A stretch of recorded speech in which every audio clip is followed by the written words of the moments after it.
dark of night was waning, weakening, to give way to the sun in a few hours. It did nothing for the blanket of cold that was hitting the streets in the form of funneling winds through the taller buildings of Middle Elmwood.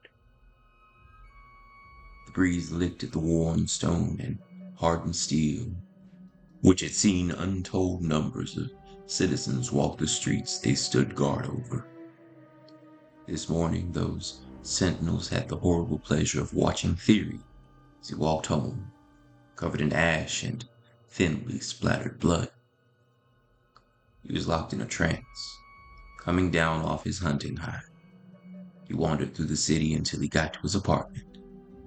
No one was out in the town right now.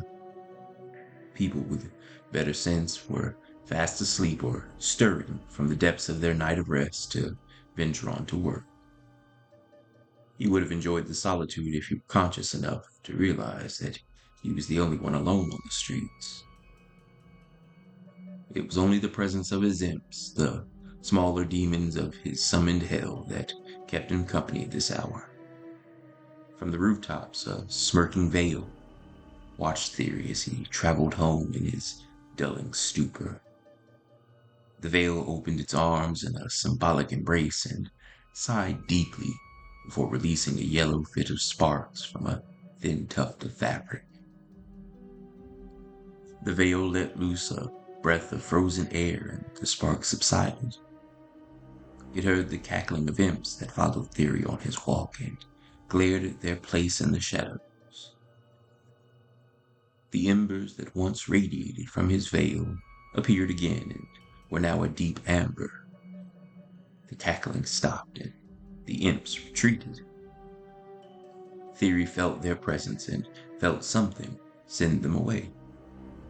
He was shaken from his trance, but as he looked around, there was nothing. Even they must have got tired of being this damn cold, he snarled. He was in view of the apartment building at this point, and more familiar thoughts came to his mind now. He'd remembered how he left Aiden. Shame crept over his shoulder, tapping him with a constant reminder of his folly. Every step he took brought him closer to facing the one person he didn't have the strength to right now. His shame welled up in his chest, making him heavy. Gathering himself, he rested his back against the wall of the elevator. His eyes studied the lights of the buttons, and anxiety produced itself from his shame. A familiar dread fell over him in an unlikely area. He didn't know how he was going to make his mistake right. His key turned the lock and revealed an apartment, the still of anticipation. Aiden was fast asleep on the bed. The television was still on. A plate was still sitting on the kitchen island. It seemed to be cold now. Aiden was halfway off the bed and deeply tired from the look of it. Theory had now fully fallen out of his death frenzy, and guilt hit him just as hard as the demons had ravaged his prey earlier. He walked over to the bed, growing more mired in his guilt with each step. It wouldn't even allow him to approach Aiden standing over him, and the illusion crafter dropped to his knees at the bedside. Theory gently shook Aiden to awaken him. The sleeper's face was full of confusion at first. The fog of sleep left him and was replaced by contempt. He realized that his thoughtful evening, the great dinner, the movie night, and everything else he had planned had been ruined. "Did you get what you wanted tonight?" His sleep-heavy voice shook Theory and challenged him to answer. Cynicism in his tone cracked Theory over the head like a 2x4 and burned anger into his eyes. Those eyes traced Theory along his brow, finding the smudges of blood, ash, and sweat. He remembered these blights from the night the burglar was killed, and it was undeniable that Theory had gotten his teeth wet tonight. Theory caught on and rose to his feet, seeking purification in the form of a warm shower. While he was cleaning himself off, Aiden gazed at the ceiling as he lay in bed. He thought about what could have been going through Theory's head at that moment they locked eyes. Aiden found comfort in the sound of the water, as it seemed to keep him safe from confronting the evening. His heart began to race. What was he thinking? He knew Theory was killing these people and that he could lose control at any time. He wanted that shower to continue indefinitely. This feeling intensified when he remembered just what Theory could have done if he became angry. He was also unsure that Theory thought that much of him, besides a stint of guilt for the contagious nightmares he passed on. Was he only there because he passed this curse on to him? How much did Theory care? And why did it even matter to him? Aiden felt like a pet, a curious little animal that was expected to move and behave as Theory saw fit. He was trained to believe that the tortures of Theory's hell, the room, would never be used against him. But he never really knew that for sure. How much could Aiden protest the torture and murder of other humans before Theory lost his use for him and disposed of him in the same manner? In the height of his ponderings and paranoia, he neglected to notice the shower stopped. The darkness of the apartment crept in around him, and when the bathroom door opened, it collapsed all around him in a sudden realization that he was again not alone. When the bathroom light turned off, it seemed to again damage his sense of peace.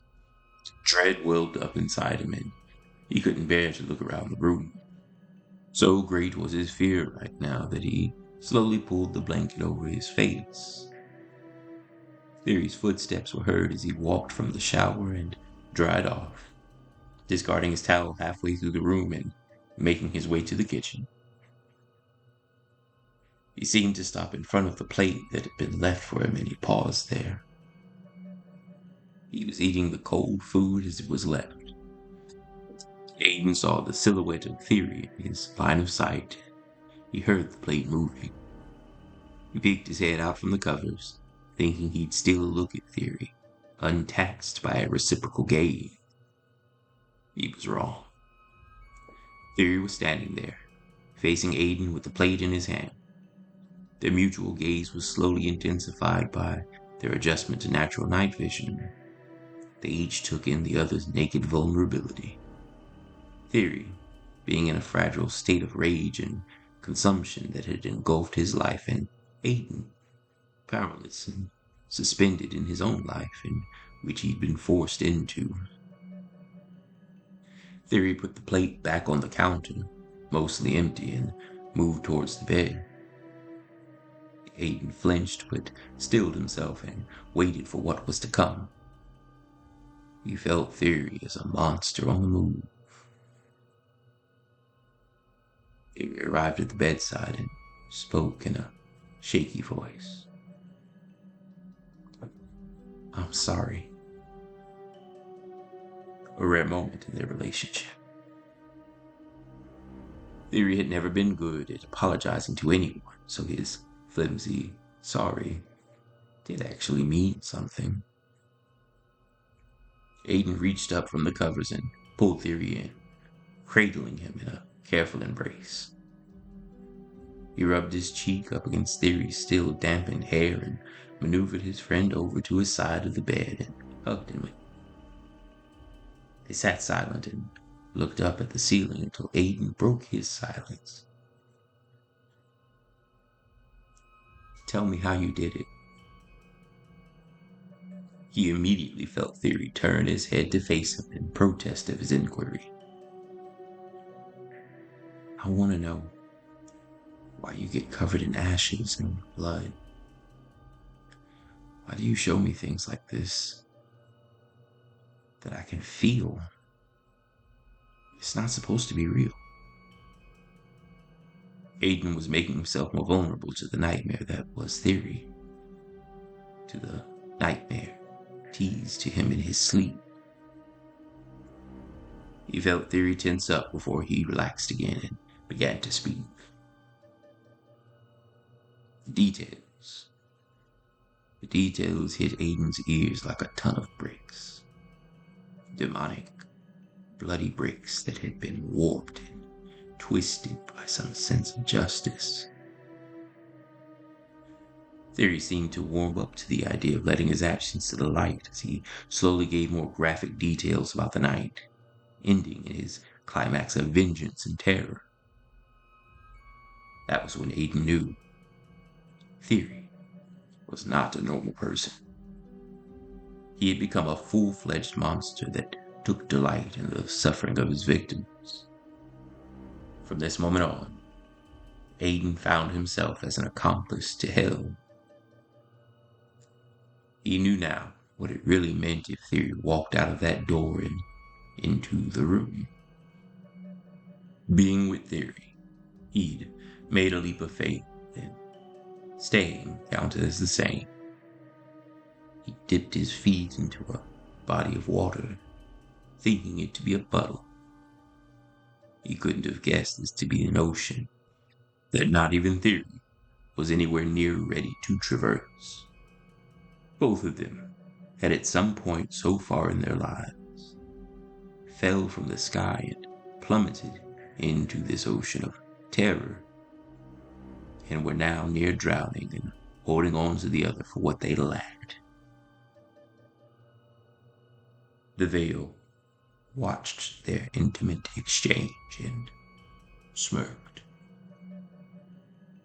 "It's time to grow," he whispered.